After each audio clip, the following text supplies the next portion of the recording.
Bible study YouTube ద్వారా మరొకసారి ప్రభువైన యేసుక్రీస్తుని ప్రకటించటకు దాచిన ఘనతను బట్టి నేను ఎంతగానో ప్రభుని స్తుతిస్తూ ఉన్నాను. మన ప్రభువైన యేసుక్రీస్తు వారు యోహాను సువార్తలో నేను అనే పదాలు అనేకములు ఉన్నాయి. యోహాను సువార్త 6వ అధ్యాయం 36వ వచనంలో నేను జీవాహారము అన్నారు. ఇశ్రాయేలీలకు దేవదూతల ఆహారం ఇచ్చారు, కానీ యేసు ప్రభునందు విశ్వాసం ఉంచే వారికి జీవాహారము ఆయనే. యోహాను సువార్త 8:12లో నేను లోకమునకు వెలుగై ఉన్నాను అన్నారు. ఎఫెసు పత్రికలో మీరు మీ పాపముల చేత, దోషముల చేత, అపరాధముల చేత చచ్చిన వారై ఉండగా ఆయన క్రీస్తునందు మిమ్మును బ్రతికించెను అనే మాటను బట్టి మన ప్రభువు స్తుతించారు.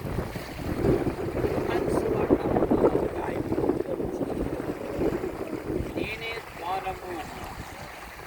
యోహాను సువార్త 14:16లో నేనే మార్గము, సత్యము, జీవమునై ఉన్నాను, నా ద్వారా తప్ప ఎవరము దేవుని యొద్దకు రారు. యోహాను సువార్త 10వ అధ్యాయం 11వ వచనంలో నేను గొర్రెలకు మంచి కాపరిని అన్నాడు.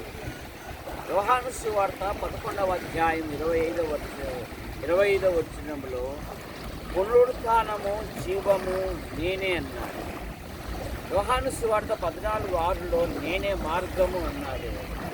యోహాను సువార్త 15వ అధ్యాయం 1వ వచనంలో నేను నిజమైన ద్రాక్షావళి.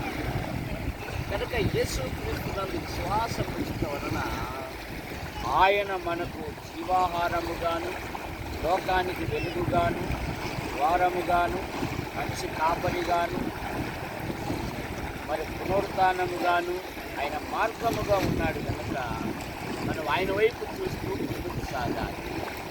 ప్రేమించిన మా తల్లి, సహోదరుడు, గంధం దేవదానం బైబిల్ స్టడీ యూట్యూబ్ ద్వారా మరొకసారి యేసుక్రీస్తుని ప్రకటించడానికి లభించిన ఘనతను బట్టి స్తోత్రములు. ఈ వర్తమానం ఎదురుగా వింటున్నారు, ఆకర్షించండి. వినయ్ కుటుంబాన్ని కూడా దీవించి మహిమ పొందడం యేసు ప్రభు నామమున ప్రార్థిస్తున్నాం తండ్రి. ఆమేన్.